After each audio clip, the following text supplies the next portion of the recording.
ایک بادشاہ تھا، اس کے وزراء تھے، 3 وزیر تھے.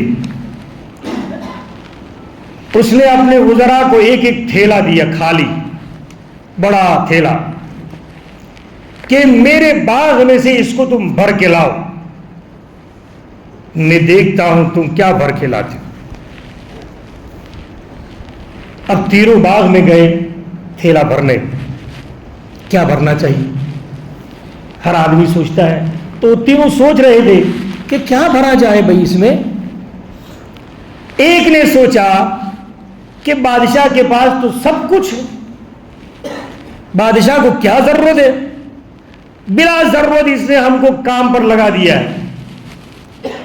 لہذا ایک نے یہ سوچا کہ بادشاہ تو صرف تھیلا دیکھے گا، کھول کے نہیں دیکھے گا تھیلا بھرا ہوا ہے یا نہیں. اس نے گھاس پھوس اور درختوں کے پتے بھر دیے اور تھیلا بھر دیا، بس بھر گیا. دوسرے آدمی نے تھیلا بھرا فروٹ سے، لیکن کون سے؟ جو درختوں کے اوپر سے خراب ہو کر گر گئے تھے، کچھ خراب تھے کچھ اچھے تھے، ایسے سب مکس بھر کے اپنا تھیلا بھر دیا. اب تیسرا آدمی تھا، اس نے کہا بادشاہ خوش ہو جائے، ایسی چیز کیوں میں نہ بھروں. تو اس نے درختوں کے اوپر چڑھ کر اچھے سے اچھے فروٹ کو لیا، اس کو توڑا اور اس میں بھرا. بادشاہ کے پاس سب کے آخر میں یہ پہنچا. وہ تو پہلے گھاس پھوس بھر کے ویسے ہی ٹھوک کے بھر کے چلے گئے. بادشاہ نے کہا اس کا کیا ہوا؟ وہ تیسرا نہیں آ رہا ہے کہ صاحب وہ تو آرام سے بھر رہا ہے. اچھا اس کو بھی آ جانے دو. وہ بھی آ گیا. بادشاہ نے جلادوں سے کہا تینوں کمروں میں الگ الگ پور دو، اس کو بند کرو، اس کو تینوں کو الگ الگ کمرے میں بند کرو، 1 ہفتے تک کھولنا نہیں، 1 ہفتے کے بعد کھولیں گے. اور تم کو اپنی زندگی بچانی ہو تو انہی تھیلوں میں سے کھانے کا. اب تینوں کو پور دیا الگ الگ کمرے میں. ایک صاحب جنہوں نے گھاس پھوس بھرا تھا، وہ تو 3 دن میں بیچارے نمٹ گئے.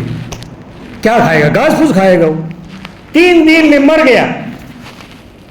اب دوسرا جو آدمی تھا جس نے مکس فروٹ بھرے تھے، کچھ بگڑے ہوئے کچھ اچھے، تو جو تھوڑا بہت اچھا بچا تھا وہ کھایا، اور جو بگڑا ہوا تھا کیا کھائے گا وہ؟ تو وہ تو 3 دن میں مر گیا، اور یہ 3 دن زندہ رہا اور کچھ دن تک اور زندہ رہا بھوک کے ساتھ. اور جو تیسرا تھا اس نے تو سب سے اچھے اچھے فروٹ بھرے تھے اپنے تھیلے میں، وہ آرام سے کھا پی کے مزہ میں ہے. 3 دن کے بعد کھولو بھائی. بادشاہ کو کیا کھلانے اپنے تھیلے میں لائے تھے یہ دیکھیں.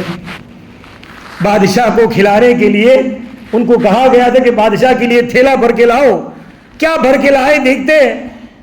تو ایک نے تو گھاس پھوس بھرا تھا وہ مر گیا، چلو بھائی نمٹ گیا، چھوڑو اس کو. دوسرا بیمار ہے، بے ہوش ہے، مرنے کی تیاری، ارے بھائی اس کو دواخانے لے جاؤ اور اس کو ذرا ٹھیک ٹھاک کرو. اور تیسرے کو دروازہ کھلا ہوا کھڑا ہو گیا، کیا ہے بھائی؟ بادشاہ بلاتے چلو. اس لیے کہ اس نے اچھے فروٹ بھرے تھے. بالکل ہماری زندگی کا معاملہ یہ ہے. ہماری قبر جو قید خانہ ہے بالکل ایسا ہے. اللہ تعالیٰ نے ایک تھیلا زندگی کا ہر انسان کو دیا ہے کہ اس کو بھر کے لانا ہے. کیا بھر رہے ہو تم اپنی زندگی میں؟ گناہ بھر رہا ہے، خدا کی نافرمانی بھر رہا ہے. وَمَنْ أَسَافَ عَلَيْهَا، جو برا کرو گے اس کا وبال تمہاری ذات پر پہنچے گا. قبر میں پریشان ہے. کچھ عمل کیا ہے، نماز پڑھی ہے، دانی طرف کھڑا ہے، نماز، عذاب آئے تو صحیح، پرے ہٹو. یہ آدمی نے نیند کو میری وجہ سے قربان کیا ہے، جبکہ سارے لوگ سناٹے پہ خراٹے لے رہے تھے، اور یہ آدمی اپنے خراٹے اور اپنے سناٹے کو چھوڑ کر خدا کے دربار میں کھڑا تھا نماز پڑھنے کے لیے. آج یہ آرام سے سویا ہے، اس کو سونے دو. بائیں طرف عذاب آتا ہے، روزہ ڈال بن جاتا ہے، اس لیے کہ حدیث شریف میں آتا ہے کہ الصیام جنۃ، روزہ ڈال ہے. ڈال بائیں ہاتھ میں ہوتی ہے، آدمی حملہ داہنے ہاتھ سے کرتا ہے، ڈال بائیں ہاتھ میں، تو روزہ اس کو بچائے گا. باقی نیک اعمال اس کے سر کے سامنے، اس کے پیروں کو چاروں طرف سے اس کو گھیر لیتے ہیں.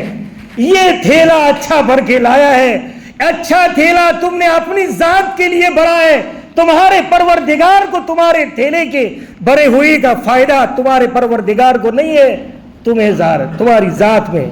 وَمَا رَبُّكَ بِظَلَّامٍ لِّلْعَبِيدِ، اپنے بندوں پر ذرہ برابر تیرا پروردگار ظالم نہیں.